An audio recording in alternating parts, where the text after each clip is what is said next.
नमस्कार दोस्तों, आप लोगों का स्वागत है हमारे इस YouTube channel Rinkesh psychology facts में। अगर वीडियो अच्छी लगे तो वीडियो को लाइक शेयर, चैनल पर आप नए हो तो चैनल को सब्सक्राइब जरूर करें और कमेंट बॉक्स में जाकर हर हर महादेव जय बागेश्वर धाम सरकार जरूर लिखें। दर्शकों, निर्जला एकादशी के दिन चुपचाप गाय को खिला दें। यह एक छोटी सी चीज, उससे पहले दोस्तों जान लेते हैं निर्जला एकादशी के बारे में। हर महीने एकादशी का पर्व आता है, लेकिन ज्येष्ठ महीने में आने वाली निर्जला एकादशी सबसे ज्यादा महत्वपूर्ण होती है। आइए जानते हैं साल 2024 में निर्जला एकादशी कब है। दोस्तों, निर्जला एकादशी तिथि भगवान विष्णु को समर्पित है। माना जाता है इस दिन भगवान विष्णु का व्रत करने से और उनकी पूजा करने से सभी पापों का नाश हो जाता है और मोक्ष की प्राप्ति होती है। ज्येष्ठ का महीना 24 मई 2024 से शुरू हो गया है। ज्येष्ठ माह के कृष्ण पक्ष की निर्जला एकादशी और शुक्ल पक्ष की निर्जला एकादशी दोनों ही बहुत महत्वपूर्ण मानी जाती है। ज्येष्ठ माह में गर्मी चरम पर होती है और एकादशी में 24 घंटे व्रत किया जाता है, जो बहुत कठिन होता है। आइए जानते हैं इस साल निर्जला एकादशी 2004 की डेट, पूजा मुहूर्त और क्यों किया जाता है। यह व्रत ज्येष्ठ माह के शुक्ल पक्ष की एकादशी तिथि की शुरुआत 17 जून को सुबह 4:43 से होगी। वहीं इस तिथि का समापन 18 जून को सुबह 6:24 पर होगा। ऐसे में निर्जला एकादशी व्रत 18 जून को किया जाएगा। इस निर्जला एकादशी का क्या महत्व होता है दोस्तों? अपार शब्द का अर्थ होता है असीमित, यानी कि निर्जला एकादशी का व्रत करने वालों को असीमित सुख और धन की प्राप्ति होती है। इसी कारण इसे एकादशी कहा जाता है। इतना ही नहीं, दर्शी को असीमित लाभ देने वाली एकादशी भी कहा जाता है। निर्जला एकादशी समस्त पापों से मुक्ति दिलाने वाली एकादशी में से एक मानी जाती है। ऐसी मान्यता है कि इस व्रत को करने से पापों का अंत होता है।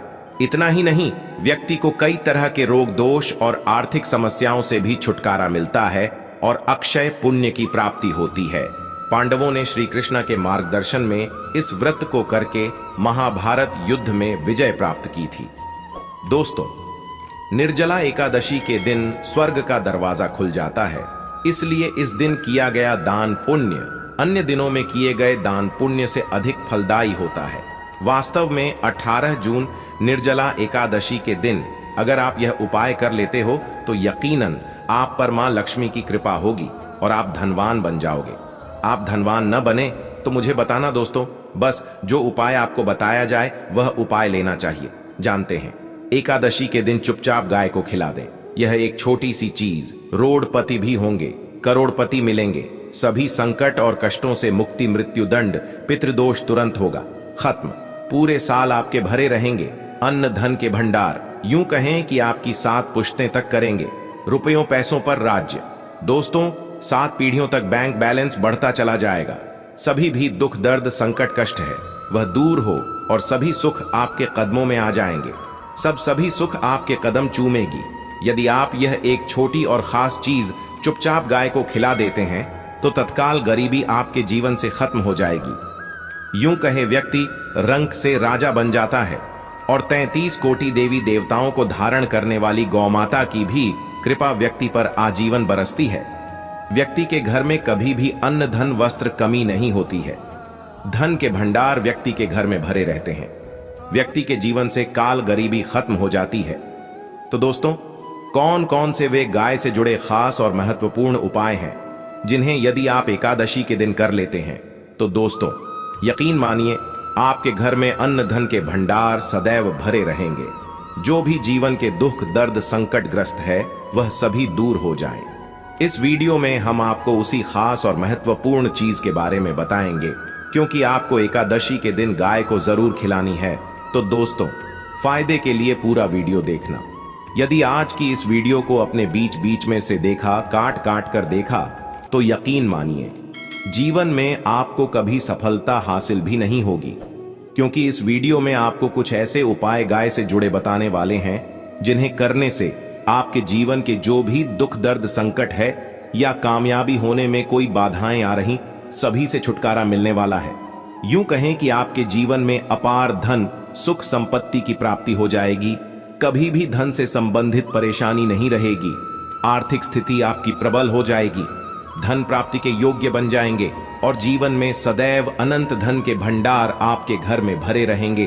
अनंत धन वस्त्र कभी कमी नहीं होगी आपके घर में। तो दोस्तों, आज का वीडियो पूरा देखकर जाना यदि आप चाहते हैं आप और आपके परिवार पर सदैव गौ माता की कृपा से, आपके पितरों की कृपा से, देवी देवताओं की कृपा से।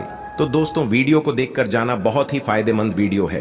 पूरे 50 सालों के बाद ऐसे दुर्लभ संयोग है, तो पूरा वीडियो देखकर जाना यदि आप लाभ हासिल करना चाहते हैं और 7 पीढ़ियों तक कभी कोई किसी तरह की कमी ना हो, यह फल चाहते हैं, तो वीडियो को पूरा देखकर जाना बहुत ही लाभप्रद वीडियो है आपके लिए। दोस्तों, वीडियो को आगे शुरू करें उससे पहले आपसे रिक्वेस्ट करते हैं कि इस वीडियो को लाइक कर चैनल को सब्सक्राइब कर देना और कमेंट बॉक्स में सच्चे दिल से जय गौ माता लिख देना, जिससे माता की कृपा आपके और आपके परिवार के ऊपर सदैव बरसती रहे।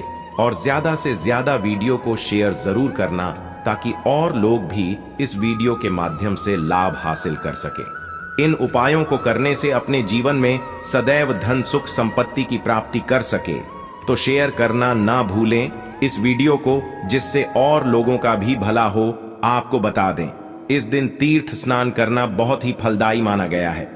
यदि कहीं तीर्थ स्थान पर पवित्र नदी में स्नान करना संभव न हो तो आप क्या करें, घर पर ही नहाने वाले पानी में गंगा जल की कुछ बूंदें डालकर स्नान करने, और साथ ही साथ यदि आप स्नान आदि से निवृत्त हो जाएं, सर्वप्रथम तो अपने घर के पूजा स्थान को साफ कर वहां पूजा पाठ करें और पितरों के निमित्त तर्पण पिंडदान तो आपसे बने अन्न धन वस्त्र दान जरूर करें।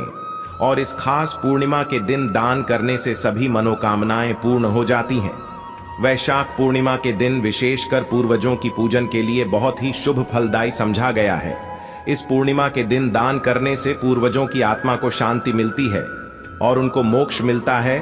और आपको बता दें, इस बार जो इस दिन पूजा के साथ साथ हनुमान जी मंगल देवता और भगवान शनि देव की भी पूजा जरूर करनी चाहिए।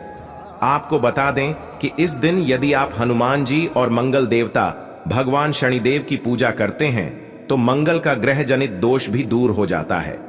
मानव के जीवन में धन सुख संपत्ति की प्राप्ति हो जाती है, समस्त मनोकामनाएं पूर्ण हो जाती हैं। और दोस्तों, साथ ही साथ आप बात करें, आपको उस दिन मतलब यह जो पूर्णिमा के दिन है, इस दिन आपको एक उपाय तो जरूर करना है। गाय का उपाय बताने से पहले एक उपाय आपको बता दें, उपाय को जरूर करें। क्या करें कि इस पवित्र दिन के शाम के समय पीपल के पेड़ के नीचे आपको सरसों का चौमुखी दीपक, आटे का दीपक बनाना है ही, उसमें आपको कलावे की बात लगाकर सरसों के तेल का दीपक जला देना है और बीच में 2 साबुत फूल वाले लौंग भी डाल दें। फिर देखिए कैसे चमत्कार आपके जीवन में होता है। शाम के समय जलाकर उसे छोड़े, मनोकामना मांगकर। दोस्तों, 21 दिनों के अंदर आपकी मनोकामना पूर्ण न हो जाए, हमें बता देना। बहुत ही प्रभावशाली उपाय बताया मैंने आपको, बहुत ही दुर्लभ से दुर्लभ है। इस बार नए वर्ष को उपाय को जरूर करें। यह उपाय जो है बहुत ही आपको लाभ देगा। और बात करें गाय से जुड़े कौन कौन से उपाय आपको इस दिन, मतलब गाय से जुड़े उपाय जिन्हें करने से मानव को 7 पीढ़ियों तक बैंक बैलेंस की कमी नहीं होती, दुख दर्द संकट कष्ट दूर हो जाते हैं और सभी सुख मानव के कदमों में आ जाते हैं। कदम है सभी सुख और घर में अन्न धन के भंडार सदैव भरे रहते हैं, कोई कमी नहीं होती। किसी तरह कौन कौन से उपाय ध्यान से सुनना, जिस तरह बताए उसी तरह इन उपायों को आपको करना है। तो चलिए शुरू करते हैं। कौन कौन से गाय से जुड़े उपाय है, प्रभावशाली चमत्कारिक उपाय है जो कि आपकी किस्मत को चमका देंगे। इस पूर्णिमा से आपको लाभ शुरू करते हैं। दोस्तों, सनातन परंपरा में गाय गंगा और गायत्री का बहुत ज्यादा धार्मिक महत्व है। मान्यता है गौ माता के शरीर पर 33 कोटि देवी देवताओं का वास होता है। गौ माता की पूजा करने वाले जातक पर इन सभी देवी देवताओं की कृपा बरसती है। गौ सेवा से न सिर्फ इस जन्म के बल्कि पूर्व के भी दोष दूर हो जाते हैं। गाय से हासिल पंचगव्य का उपयोग जरूर शामिल करें, क्योंकि पंचम के बिना कोई भी पूजा पाठ और हवन सफल नहीं होता।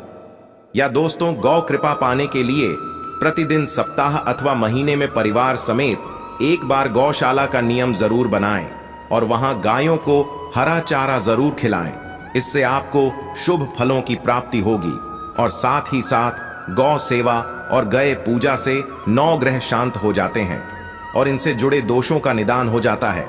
गर्मियों में गौ माता को पानी पिलाएं और सर्दियों में गौ माता को गुड़ जरूर खिलाएं।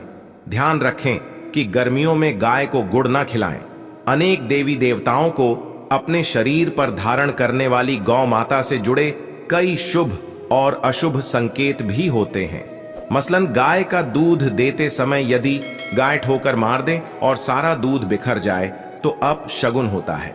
यदि कोई यात्रा पर निकल रहा हो और गाय अपने बछड़े को दूध पिलाती सामने आ जाए तो निश्चित रूप से जिस यात्रा के लिए आप निकले हैं वह यात्रा आप जरूर ही सफल होगी और वह जिसके लिए आप निकले हैं वह जरूर ही पूर्ण होगा। यात्रा पर जाते समय बाईं ओर गाय की आवाज और रात्रि में गाय की हुंकार करना भी शुभ होता है दोस्तों।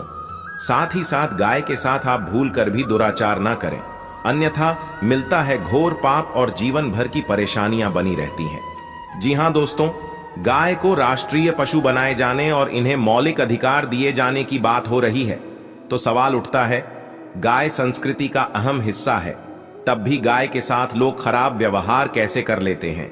गाय दर दर भटक रहती है, भरपेट इन्हें चारा तक लोग नहीं देते।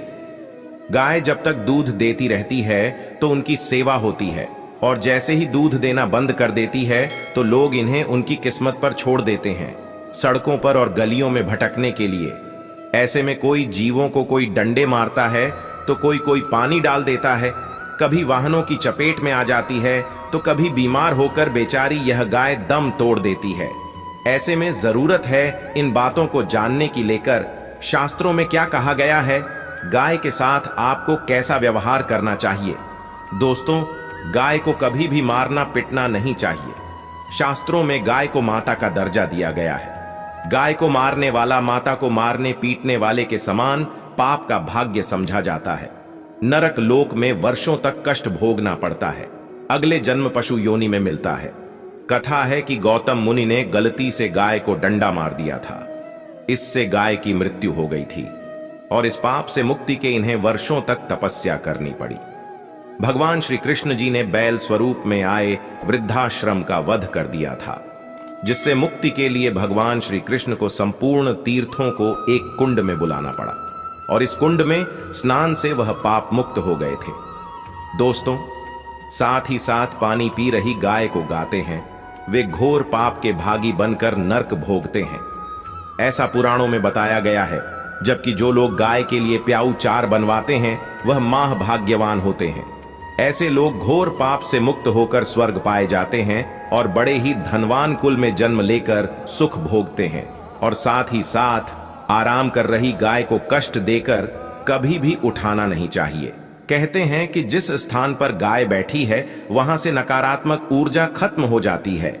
गाय के बैठने की जगह को जो लोग नियमित साफ रखते हैं वह जन्म में किए गए जाने अनजाने में पाप मुक्ति हो जाती है और गोलोक में स्थान पाते हैं।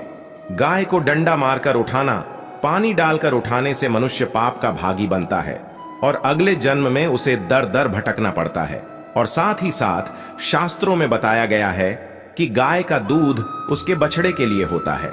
गाय के बछड़े से बचा हुआ दूध मनुष्य को चाहिए, परंतु कुछ लोग एक बार गाय को दूध लेने बाद फिर से बछड़े के लिए बचा हुआ दूध भी धो लेते।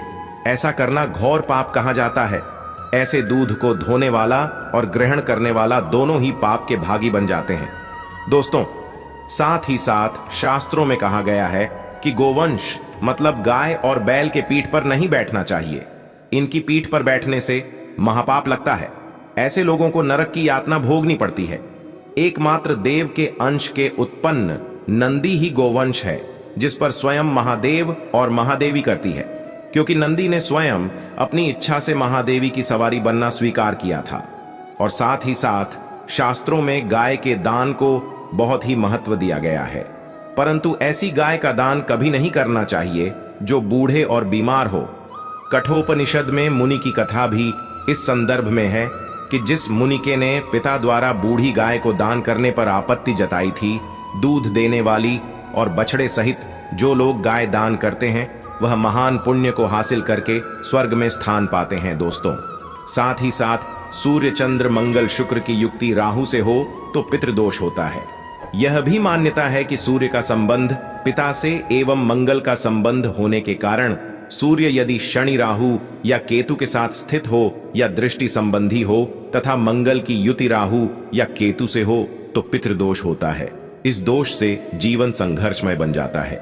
यदि पितृदोष हो तो गाय को प्रतिदिन या किसी भी पूर्णिमा दिन या किसी भी खास दिन पर रोटी गुड़ चारा खिलाने से पितृदोष खत्म जाता है। साथ ही साथ गाय की पीठ पर जो कुबड़ बना होता है वह बृहस्पति गुरु है।